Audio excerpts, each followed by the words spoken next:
Working workers' welfare. Let me start by painting this picture.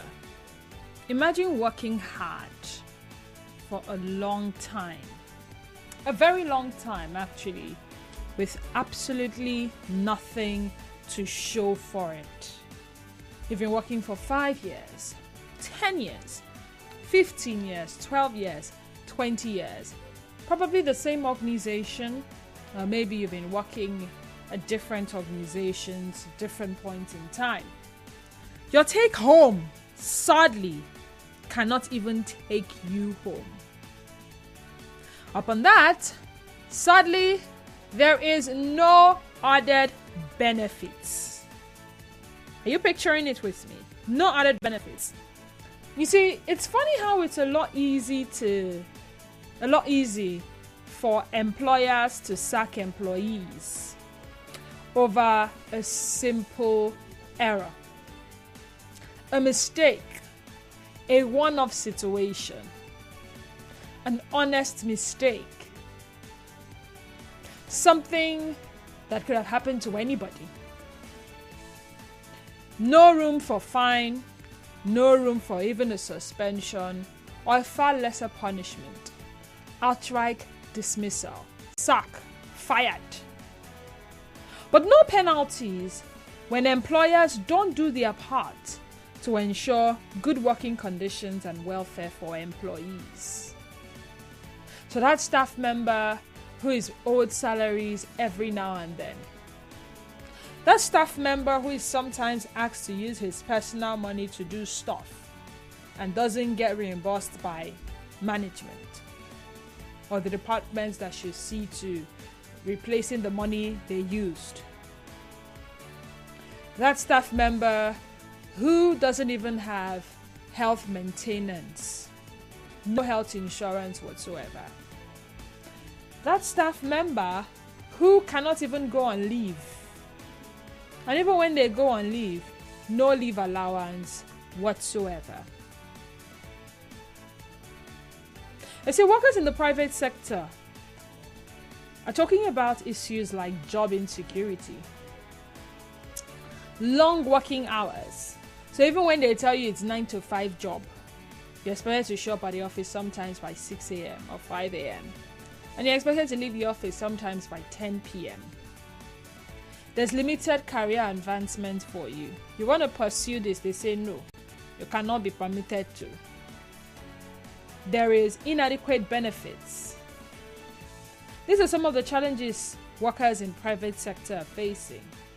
Now, they spoke with our correspondent and they called on private organizations to prioritize their mental health and physical health alongside profit. Profit.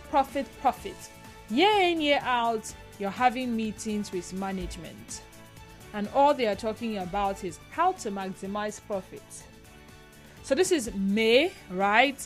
The first quarter, January, February, March is gone. So this is the second quarter of the year. So this is the second month and the second quarter of the year. April is gone. I'm sure you guys will call for a meeting again and talk about the company goals, the vision, the profit margin you're expected to get to for this second quarter or for this terrible month of May. I promise you, by tomorrow, management will call for a meeting. It's a normal thing.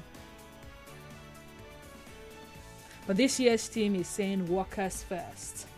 Yeah, from our major bulletin, you also listen to some Nigerians who live abroad, highlighting the significant differences when comparing the work life in Nigeria and in other countries. So my questions to us today are pretty simple and straightforward. What is the main reason behind the lingering issue of overworking staff members and not paying them enough, or as and when due? So it's agreed that they will be paid 2 naira in the month, and then the month comes to an end. They don't get paid. They don't get paid at the right time. No explanation whatsoever. They are patient for a while. They come to management and say, management, what's going on? We're yet to receive salary. Management tells them, be patient. Management goes, can't you people see? Yeah, we're not making sense. Where am I supposed to get money to pay you? And all that and all that. Or someone who was employed as probably an accountant. And in the first few months, the negotiation for the job when it comes to salary was because he was taking up the role of an accountant. So let's assume the person agreed to be paid 3 naira as an accountant. And by June of that year, assuming the person started in January, by June of that year, the auditor resigned or was fired or something. And they say, you know what? Added to your role as an accountant, you're also going to be our auditor. No increase in salary. Same salary stated on the contract at entry level as an accountant, added with the duties of the auditor, no extra. And then they say, oh, see, Oga likes you, so Oga needs a personal assistant. So you are also going to add to your accountancy and auditing job description the job of the personal assistant of the MD. Still same salary. What is the main reason behind that? And how can workers ensure better working conditions for themselves, seeing that this is something that unites us as workers? This is something that, when we think about it, when this person is telling their tale, you tell your tale, they're like, my own bad though, but you see your own, I think your own is worse. If mine was supposed to make it to Netflix, I'm sure I'm going to dump this script. It doesn't come close to what you're going through. You all can relate. And yes, some of the respondents mentioned that some of these things only happen in the private sector. The issue of owing salaries is not peculiar to the private sector. Even the civil service, even the government sometimes owe.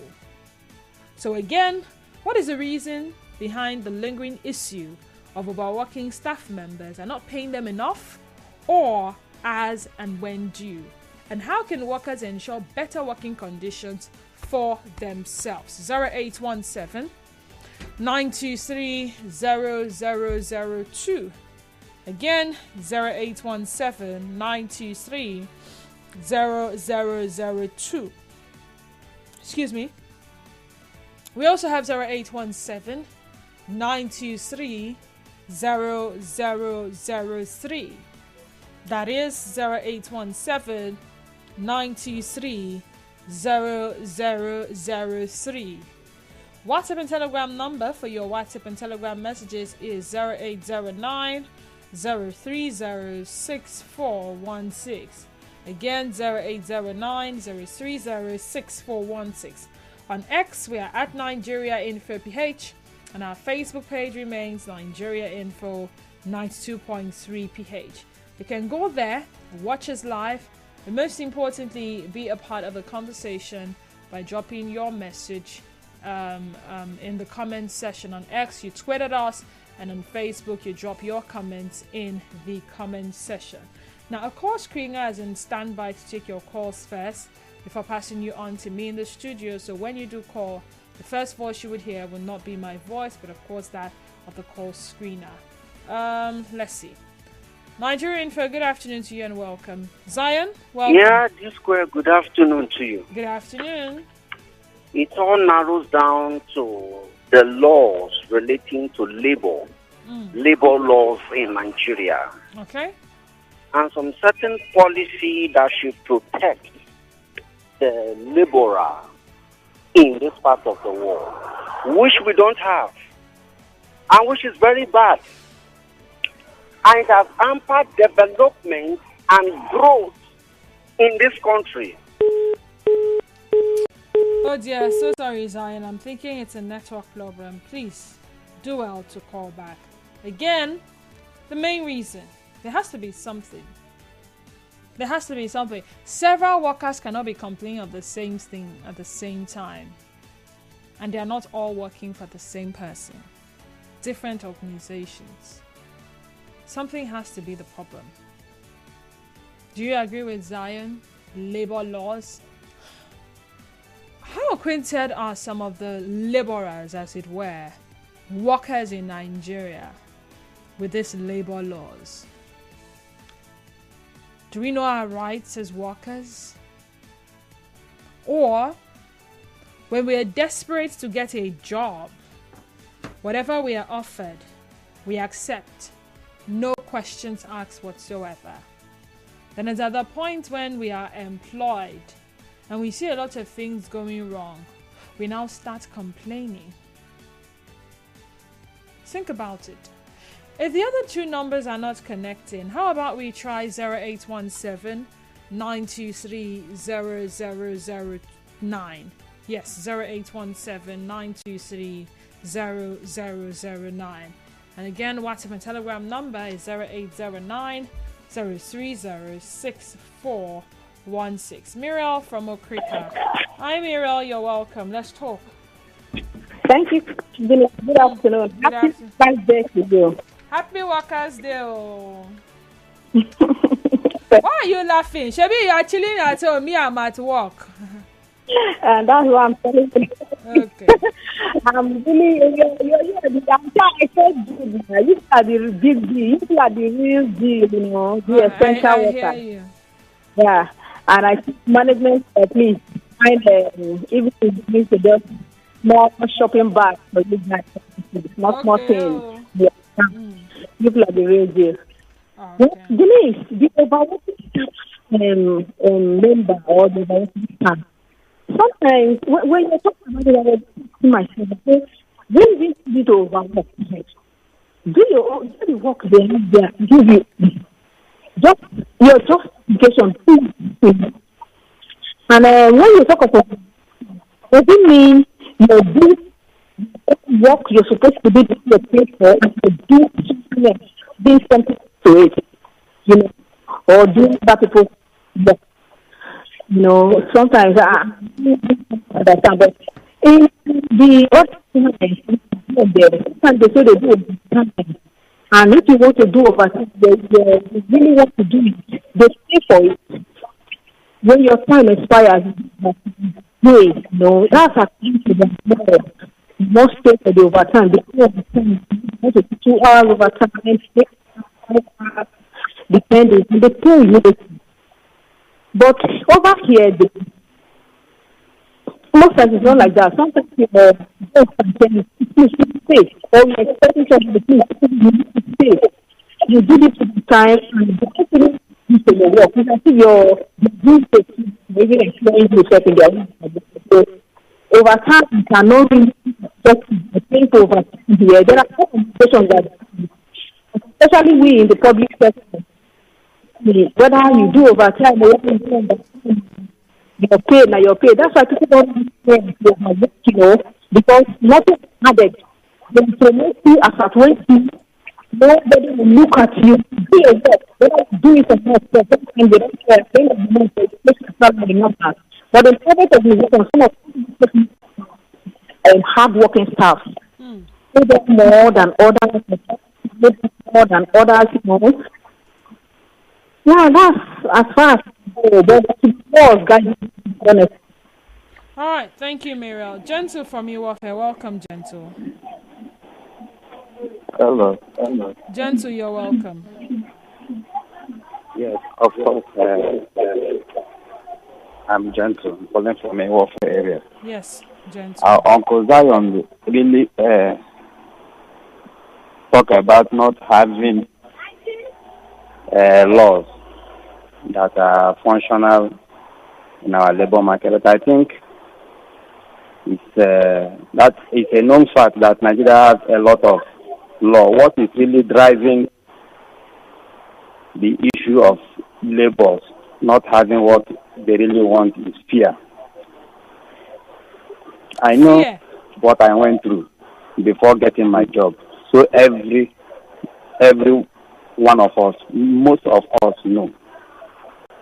Now, the people that are controlling labor knew things. They want to understand. We are only for just 1 month. You should be grateful that a lot of people out there that can replace you. Fear is one of the factors driving the deteriorating situation in our labor market. Fear. Okay. And of course, fear of what what the exactly? government or the people in authority understand is shut down. Today we are looking at the Labour Congress. They are talking of 600 and as minimum wage. Is it realizable in this present Nigeria? So we are only, most times Nigerians will fall back to religion, believing and praying that things change. That is the situation we have find ourselves. Thank you, Dennis. I'm really enjoying your program. Gentle, what exactly is this fear? Fear of what? Fear of the unknown. Fear of the unknown. Oh, yes. Okay. Of course, you can define it better, Dennis. You know it. I know it. Okay. He says. So, and religion is not really helping us. A lot of us, even on Sunday, they will tell you, have patience, things will get better, keep praying. And we have seen our children getting even worse, things that we have gone through. We have been praying for other leaders to come that things will change. Things are getting as it is now. Okay. All right. Zion called back. I think the phone line acted up at the time we were together, but go on. Yes. Thank you very much. So I was trying to offer some solutions to this effect. Okay. Do you know that as it is right now, there are some private security operatives system now or companies now that are paying their people just 18,000 naira per month. Private securities, 20,000 per month, and you'll be working that work for God knows how. So any day the guy he can just chase him out. Come out from this gate. I don't want to see you here in my compound. He goes on with nothing, and he has nowhere to run to. Normally, we should have a legal system that should protect that guy as long as he has worked up to 5 years with that company. On a normal note, this how his bond is done globally. If you are working in any environment for up to 5 years, you are entitled to certain benefits. Because we don't have the legal system here. Normally, as journalists, you should be entitled to a car, to a 2-bedroom flat, an annual loan of 2 million naira, and a grant. Oh, I'm telling you the truth now. We have done our studies, so we don't read. We are exposed to many things. So that is why sometimes we are careful not to say certain things on air. I see. Do you know that right now we have Ratawu, right? We have the news reporting organizations in Rivers State, right? Is it not so? Oh, who are those organization members? Those who are working with the government. What about the private sector? Why a National Association of On-Air Personalities, National Association of Radio Callers? That is why, to a large extent, I always tell people this. When NLC is out protesting, don't jealous them. When KUC is out there protesting and they are giving them their rights and benefits, don't jealous them. If you feel jealous, go and organize your own union. Get a formidable force, undisputed, so that you can shut down certain premises. The government will call you. Oh, National Association of On-Air Personalities, Mona Novescom. What is the problem? Oga, we have been working for 10 years, and our incentives have not been paid. No revenue, no nothing. We can boast of nothing. Our people can just chase us out. The president will now say, okay, your people should come. Let us discuss. Are you seeing the Nigerian mentality? Let us discuss. Now, nobody to discuss with you. Who will discuss with you? Nobody. So you can complain from today to tomorrow. National Association of Taxi Drivers. Can we have such an association like that? I'm talking about Road and Transport Union. I mean, we have NRTW now. No, those who don't talk those people now, those are government people now. They have affiliates with the government. I'm talking about the private sector now. who holds the economy. These are the problems. And that is why we are not paid, we are not respected. Okay. That's why people are afraid. All right. Thank you so much. Israel from LMA, welcome to the sunny side. Let's talk. Yes, this is good afternoon. Good afternoon, Israel. And happy new month. Oh, yeah, it's a new month too. How could I have forgotten that? Happy new month, Israel. Thanks for the reminder. Didi, Yes. it's a welcome development on this topic. I want to say, I have only two short words to tell the labor in Nigeria. There is no labor. The labor is a private on their own force. Most of the leaders. If you can see what Nigerian labor has suffered for minimum wage for many years, from Buhari to Tinubu up to today, nothing has been done. Labor have been toying with Nigerian workers. And when they see their money back, they can do nothing. Just like the last year I was talking about, the private workers suffer the worst, but we are seeing in Nigeria. Politicians have overwhelmed everything. Labor is nothing. So I want to say that there is, in fact, no labor day again in Nigeria. What I should say, we should say suffer day in Nigeria. Israel, so Yes? how can workers ensure better working conditions for themselves?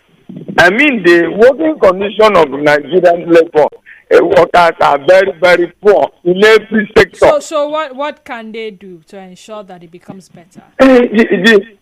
The salary are not paid according to their level. Promotion is not there.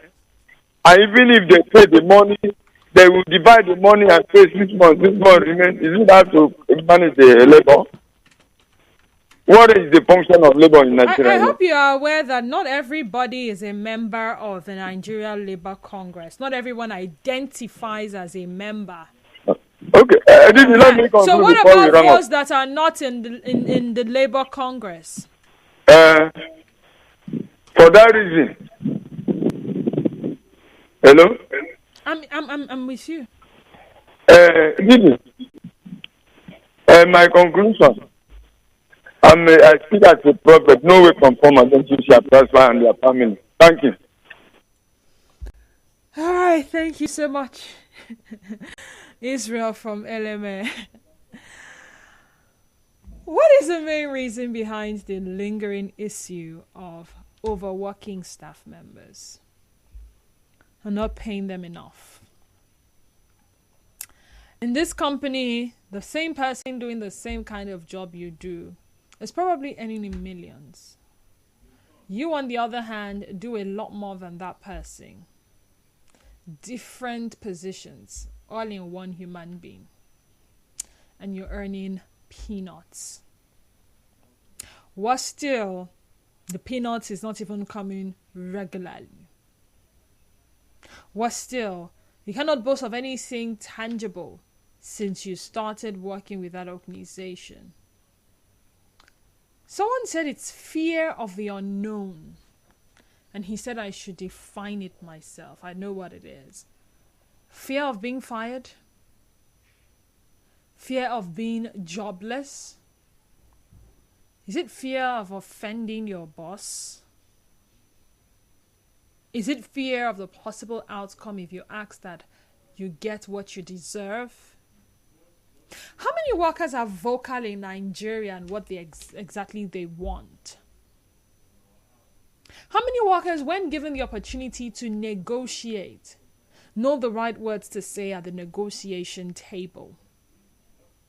How many workers can look through their work contract and outrightly disagree with some of the terms stated therein? Or are we like those people who get an app installed and we do not bother to read the terms and conditions and we tap on agree because we are so eager to get the job and be labeled worker?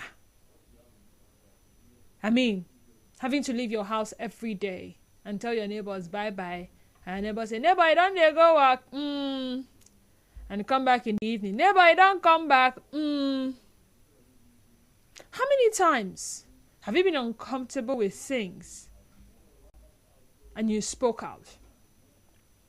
How many times have you ever gone through the Nigerian labor laws? I'm looking at it right now, and it's a whole lot. What it entails. There is the Employees Compensation Act of 2010. There's the HIV and AIDS Anti-Discrimination Act of 2014, Immigration Act of 2015, Industrial Training Fund Act. There is National Health Insurance Authority Act of 2022. There's a whole lot. So these are basically the main sources of employment laws in Nigeria. There's the Constitution of the Federal Republic of Nigeria as well, the 1999 as amended. There's the Labour Act, laws of the Federation. There's the federal laws enacted by the National Assembly, Nigeria's national legislative houses, and the state laws enacted by the House of Assembly. That's the state legislative authority of each state that relates to labor and employment, pension, and workplace, including all of this: pension reform, trade dispute, trade union act, national minimum wage, national industrial court act, all of this. How many times have you ever taken time to go through, to know what type of workers are protected by employment laws and how different types of workers are distinguished? The contracts that you signed, for some of you who were giving contracts. You know, it's funny how I was having a conversation with my colleague, not my colleague, my friend one of these days.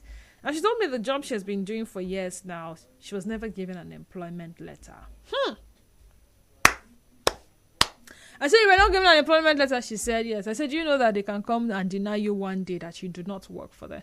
She said, no, how can they say that? I have the ID card. ID card, okay. Hey. ID card that they can tell you that you probably went to forge from somewhere. It shock you? Do you study the terms implied in contracts of employment? Or you just append your signature? Agree. These are some of the issues. So sometimes when we, want to complain about certain things, we come to discover that the problem probably started from the beginning. We didn't do our due diligence. So when we speak, it seems like we're making noise. Oh yeah, somebody's talking about who will bring these laws into force. We know poverty is a weapon in many societies. Implementation. But yes, beyond implementation is first knowing that they exist. Some people do not know. So anytime they go and meet their boss, sir, you have not paid me, say, and go first, sir, they don't know that there is something against their boss not paying them. Something that they can use. And the possibility of even suing an organization for not compensating you or for not doing certain things that they are supposed to do for you as their employee. Jonah Nye says, to ensure better working conditions, workers should advocate for stronger labor laws and regulations that protect their rights and hold employers accountable, even if that means organizing and participating in peaceful protests or strikes. On Telegram, this one says, good afternoon, presenter. My name is Joseph from Eliozu. I think most times the reason why companies or other bodies do not pay their workers in time is because of fear of their workers being resigned after payment. So if I resign, don't you have the right to resign? You have the right to sack me. You does not have the right to resign. So if you pay me, I be now, and so, even though. Especially when he or she knows the work very well. So you rather not pay me so that I don't resign. I don't think that adds up. No, it doesn't. Anonymous says it's pretty simple. People who maltreat their staff, who don't pay well or as and when due, do it because they believe they will get away with it. Some also feel they are entitled to behave anyhow they like because they believe they are better than their workers. That's why some of them can never japa. It's not as if they don't have the money to travel out or relocate.